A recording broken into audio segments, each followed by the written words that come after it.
So very good morning. आज अपन इस lecture में बात करने वाले हैं आपके बॉटनी। अपन ने यहां से स्टार्ट कर दी है, अपनी जूलॉजी सेमेस्टर की क्लासेस कंटिन्यू चल रही है। आज अपना बॉटनी का फर्स्ट लेक्चर है जिसमें आपके सेमेस्टर की जो बीएससी का सेमेस्टर है इसकी जो बॉटनी है इसको भी अपन कवर करने वाले हैं। तो मेन अपना आज टॉपिक रहेगा एल्गी के ऊपर कि एल्गी क्या है, इसके जनरल कैरेक्टर्स क्या है, इसका जो आपका फोटोसिंथेटिक पिगमेंट क्या है, फिर इसके क्लासिफिकेशन देख लेंगे, इकोनॉमिक इंपोर्टेंस देख लेंगे एंड एल्गी से रिलेटेड जो जो इंपोर्टेंट पॉइंट्स है जो आपके सिलेबस में दिया है, जैसे इनमें अल्टरनेशन ऑफ जनरेशन किस तरह से होता है, इनके अंदर जो वेजिटेटिव रिप्रोडक्शन हो गया, सेक्सुअल रिप्रोडक्शन हो गया, एसेक्सुअल रिप्रोडक्शन हो गया, इनके फोटोसिंथेटिक पिगमेंट्स हो गए, ये सारे आने वाले लेक्चर्स के अंदर वन बाय वन करके अपन कंप्लीट जो आपका बॉटनी का सिलेबस है इसको करने वाले हैं।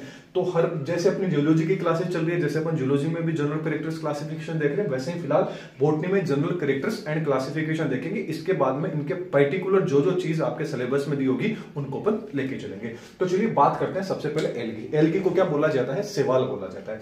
अब देखिए एल्गी जो वर्ड है, इस एल्गी वर्ड का मीनिंग क्या आ जाता है? सी वीड्स से आ जाता है। सी वीड्स का मतलब हो गया आपके समुद्री शैवाल या समुद्री खरपतवार। आपने पानी के अंदर देखा होगा, घर की टंकियों में मान लीजिए, मतलब जो आपके शैवाल है आपको हर जगह देखने को मिलेंगे। अब आपके जो शैवाल है इनको जनरली क्या बोला जाता है? अपन नॉर्मली देसी लैंग्वेज में क्या बोलते हैं कि देखिए काई जम गई है, क्या आ चुकी है? काई आ गई है। मतलब पानी के ऊपर जो आपको ग्रीन ग्रीन दिखाई देता है वही आपका क्या होता है? एल्गी होती है, वही आपके क्या होते हैं? शैवाल होते हैं। तो उसी काई को आज अपन क्या करेंगे? डिटेल के अंदर देखेंगे। तो जो आपकी एल्गी थी, ये जो एल्गी वर्ड है, पूछ लीजिए कि एल्गी वर्ड किसने दिया। एक आधे नंबर के भी क्वेश्चंस आते हैं तो उनको भी थोड़ा सा डिस्कस कर लेते हैं कि इसमें से किस तरह के क्वेश्चन बन सकते हैं। तो पूछ लिया कि एल्गी वर्ड है या ये जो टर्म है ये किसने कॉइन की थी? तो ये आपकी बताई थी जो लीनियस नामक वैज्ञानिक थे, साइंटिस्ट थे, इन्होंने क्या किया था? एल्गी वर्ड है इसके बारे में बताया था। अब सबसे पहले स्टडी किसने की थी? पूछ लीजिए कि एल्गी की सबसे पहले स्टडी किसने की थी? तो एल्गी की सबसे पहले जो स्टडी थी या फादर ऑफ जो एल्गी है, वो फादर ऑफ एल्गी किसको बोला जाता है? एफ फ्रिस्ट को क्या बोला जाता है? फादर ऑफ एल्गी बोला जाता है। इसके बाद में इंडियन फादर के बारे में पूछ लीजिए कि भाई आपने वो तो बता दिया कि फादर ऑफ जो एल्गी है वो कौन है, मतलब जो एल्गी। चलिए थोड़ा सा इससे पहले और देख लेते हैं कि जो आपकी एल्गी है, एल्गी की स्टडी को क्या बोला जाता है? तो एल्गी की स्टडी को क्या बोला जाता है? एल्गोलॉजी बोला जाता है या क्या बोला जाता है? फाइकोलॉजी बोला जाता है। ठीक ऐसे ही father of phycology, father of algology या फादर ऑफ एल्गी कौन है? तो वो आपके कौन है? एफ फ्रिस्ट क्या है? आपके फादर ऑफ फाइकोलॉजी है। ठीक ऐसे ही पूछ लीजिए कि इंडियन फादर ऑफ फाइकोलॉजी कौन है, एल्गोलॉजी कौन है या एल्गी कौन है? तो वो आपके कौन है? एमओपी आएंगे कौन से? इंडियन फादर ऑफ फाइकोलॉजी है। तो मेन यहां से आपको क्वेश्चन पूछे जा सकते हैं कि जो एल्गी वर्ड है किसने दिया था? लीनियस ने दिया था। नॉर्मली जनरली एल्गी को क्या बोला जाता है पूछा नहीं जाएगा, लेकिन फिर भी पता होना चाहिए कि क्या बोला जाता है, जो काई बोला जाता है। फिर मेन इंपोर्टेंट आ जाता है कि एल्गी की स्टडी को क्या बोला जाता है? तो क्या बोला जाता है? फाइकोलॉजी या एल्गोलॉजी बोला जाता है। इसके अलावा पूछ लिया जाए कि फादर ऑफ फाइकोलॉजी कौन है, क्या एल्गोलॉजी कौन है या फादर ऑफ एल्गी कौन है? तो वो आपके कौन है? एफ फ्रिस्ट है। इसके अलावा इंडियन फादर के बारे में पूछ लिया जाए तो इंडियन फादर कौन है? एमओपी आयंगर होते हैं। ये तो अपन देख लिया एल्गी के बारे में बेसिक। अब अपन देख लेते हैं इसका जनरल कैरेक्टर्स। देखिए इसके कंप्लीट नोट्स रहेंगे। जिस तरह से जूलॉजी के आपको कंप्लीट नोट्स मिल रहे हैं, ठीक ऐसे ही बॉटनी के भी आपको कंप्लीट नोट्स मिल जाएंगे। तो आप यहां सिर्फ समझ लीजिए और कंप्लीट नोट्स आपको मिल जाएंगे। फिर बात करते हैं जनरल कैरेक्टर्स ऑफ एल्गी। अब जनरल कैरेक्टर्स की बात करें तो जो आपकी एल्गी होती है ये आपने देखा होगा समुद्र के ऊपर ही देखने को मिलती है, मतलब ऊपर की ही लेयर आपको देखने को मिलती है। मतलब ये क्या होते हैं? ऑटोट्रोपिक होते हैं। मतलब इनमें न्यूट्रिशन किस तरह का होता है? ऑटोट्रोपिक होता है। मतलब ये लाइट की प्रेजेंस के अंदर क्या कर सकते हैं? खुद क्या कर सकते हैं? फोटोसिंथेसिस कर सकते हैं। मतलब ये आत्मनिर्भर है। क्या है? जो एल्गी होती है वो क्या होती है? कंप्लीटली क्या होती है? ऑटोट्रोपिक होती है, मतलब आत्मनिर्भर रहती है। लाइट की प्रेजेंस के अंदर क्या कर लेती है? खुद ही एनर्जी प्रोड्यूस कर लेती है, फूड का सिंथेसिस वगैरह खुद ही कर लेती है लाइट की प्रेजेंस के अंदर। ओके, अब पूछ लीजिए कि इसका हैबिटेट क्या होता है, कहां देखने को मिल सकती है? तो एल्गीज वैसे अक्तर तत्तर सर्वत्र देखने को मिल सकती है, हर जगह देखने को मिल सकती है। जैसे कि मोस्टली आपको एक्वेटिक में देखने को मिलेगी। एक्वेटिक की बात करें तो चाहे मेराइन वाटर हो चाहे फ्रेश वाटर हो, दोनों की दोनों जगह क्या होंगे? आपको एल्गीज होगी, ये देखने को मिल जाएगी। इसके अलावा क्या होता है? ये आपको लैंड के ऊपर भी देखने को मिल सकती है। मतलब कई जगह क्या होते हैं, जमीन मतलब जो मोस्ट एरिया होता है जहां नमी होती है वहां भी आपने देखा होगा, आपके घर पे भी आपने देख लिया होगा, छत वगैरह ज्यादा बारिश आ जाती है तो ग्रीन ग्रीन हो जाती है। तो मतलब लैंड के ऊपर भी आपको देखने को मिल सकती है।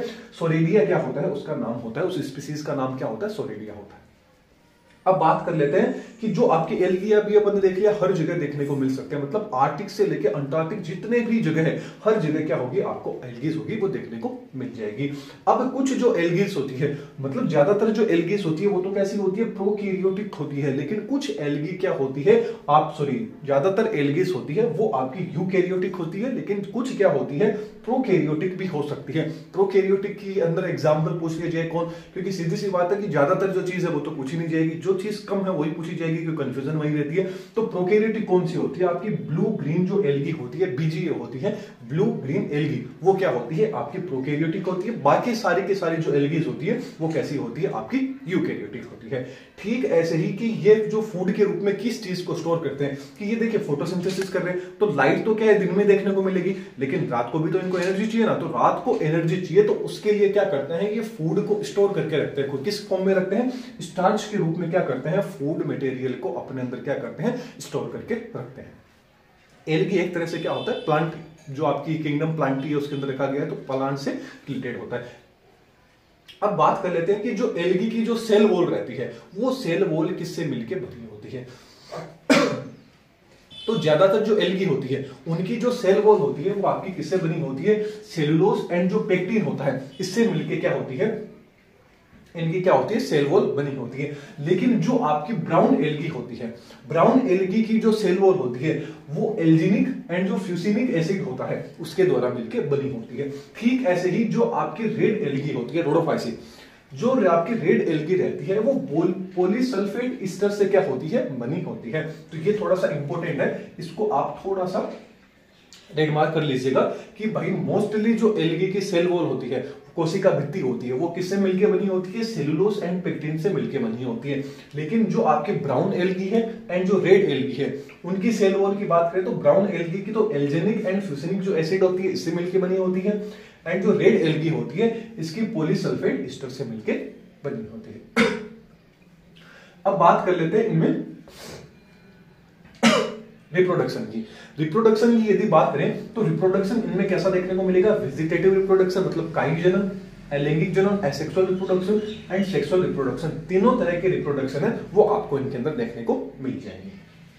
वेजिटेटिव रिप्रोडक्शन की बात करें तो ये किसके द्वारा होगा, जो फ्रेगमेंटेशन होगा, मतलब छोटे छोटे टुकड़ों में क्या होंगे, ये टूट जाएंगे और उससे क्या होगा, एक नई की नई जो कॉलोनी होगी या नया जो ऑर्गेनिज्म होगा वो क्या हो जाएगा, बन जाएगा। एसेक्सुअल रिप्रोडक्शन की बात करें तो जो स्पोर के द्वारा भी क्या करते हैं, एसेक्सुअल रिप्रोडक्शन करते हैं, मतलब स्पोर के रूप में क्या हो जाते हैं, टूट जाते हैं, फिर इनसे नया ऑर्गेनिज्म बन जाता है। आगे आने वाले लेक्चर्स के अंदर, क्योंकि मेन यदि एल्गी में बात करें तो इसका जो रिप्रोडक्शन वाला पोर्शन है ये काफी इंपॉर्टेंट रहता है, तो इसको डिटेल के अंदर देखना है। तीनों के तीनों रिप्रोडक्शन आपको एग्जाम में देखने को मिल सकते हैं। एग्जाम में पूछ लीजिए कि एल्गी के एक्सेक्सुअल रिप्रोडक्शन को समझाइए, सेक्सुअल को समझाइए या वेजिटेटिव को समझाइए, या हो सकता है कि तीनों ही रिप्रोडक्शन के बारे में आपसे पूछ लीजिए। तो आने वाले लेक्चर्स के अंदर कंप्लीट अपन इनका रिप्रोडक्शन है उसके बारे में देखेंगे।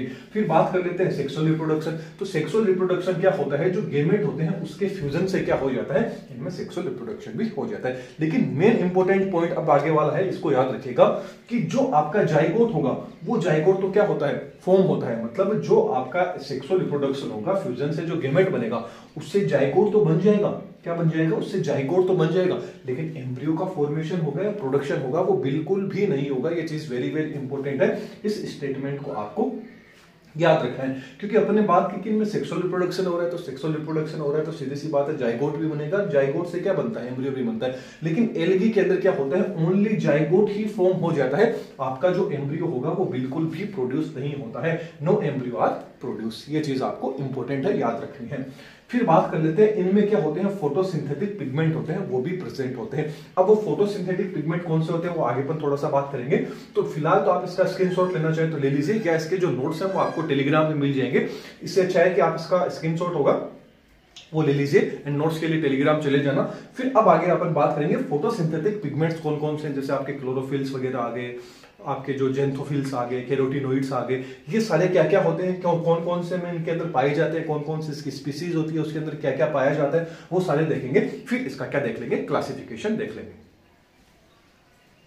तो चलिए आगे बात कर लेते हैं इनके जो पिगमेंट्स हैं फोटोसिंथेटिक पिगमेंट एल्गी के, वो कौन कौन से हैं। तो टोटल कितने टाइप के पिगमेंट्स देखने को मिलते हैं? आपको 3 टाइप के जो पिगमेंट्स हैं वो देखने को मिल जाते हैं। सबसे पहला आ जाता है आपका क्लोरोफिल। अब क्लोरोफिल के अंदर भी कौन कौन से हैं? Chlorophyll A, B, C, D and E, इस तरह के क्या हो सकते हैं क्लोरोफिल्स होंगे, वो आपको देखने को मिल जाएंगे। एंड सारे के सारे जो क्लोरोफिल्स होंगे ये सारे के सारे क्या होंगे? फेट सोलेबल होंगे, आपको याद रखना है। अब थोड़े से देख लेते हैं कि कौन से किस किस में देखने को मिल सकता है कौन सा क्लोरोफिल। तो जो क्लोरोफिल ए होगा, ये जितने भी टाइप्स की जो एल्गी है उन सब में आपको क्लोरोफिल ए होगा, ये देखने को मिल जाएगा। ठीक ऐसे ही जो आपका क्लोरोफिल बी होगा वो आपको क्लोरोफाइसी के मेंबर्स होंगे, इनके अंदर देखने को मिल जाएगा।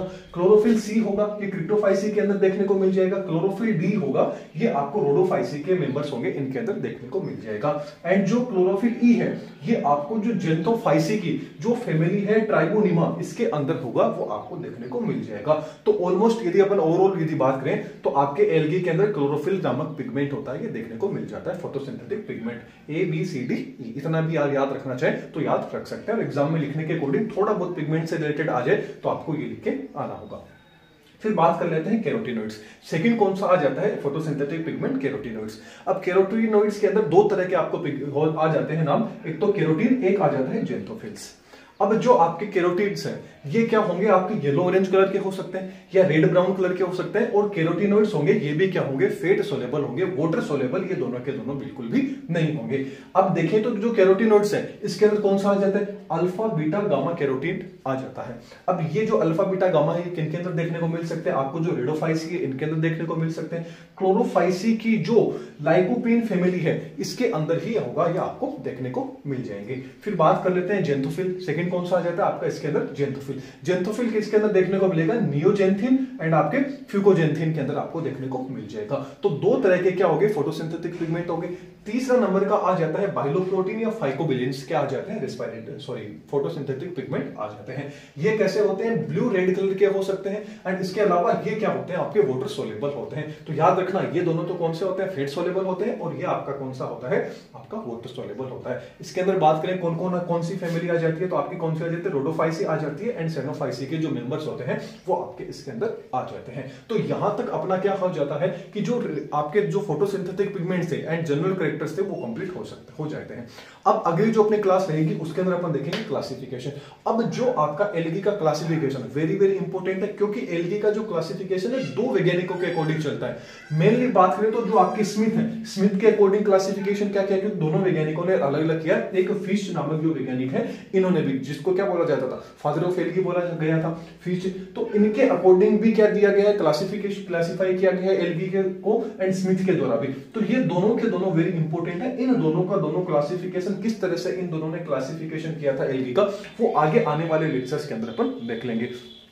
तो इसके जो कंप्लीट नोट्स हैं वो आपको टेलीग्राम पे मिल जाएंगे। तो वीडियो कैसा लगा कमेंट बॉक्स में जरूर बताइएगा, एंड चैनल पे नए हैं तो चैनल को सब्सक्राइब कर लीजिए। अपन बोटनी का बीएससी का जो कंप्लीट सिलेबस है वो अपन ने स्टार्ट कर दिया है। जूलॉजी का अपना ऑलरेडी चल रहा है, मतलब लगभग 20 लेक्चर के समथिंग उसके अंदर हो चुके हैं। यहाँ पे अपना आज फर्स्ट लेक्चर था। आने वाले टाइम में इसके भी जितने भी जब तक आपके एग्जाम होंगे ऑलमोस्ट अपन जो आपके इंपॉर्टेंट क्वेश्चन है, जो आपके इंपॉर्टेंट चीजें हैं वो सारी ऑल ओवर अपन कवर कर चुके होंगे। तो इसीलिए ज्यादा से ज्यादा लोगों को शेयर कीजिए, एंड आप नए हैं तो चैनल को सब्सक्राइब जरूर कर लीजिएगा। नोट्स के लिए आप टेलीग्राम विजिट कर सकते हैं। Thank you.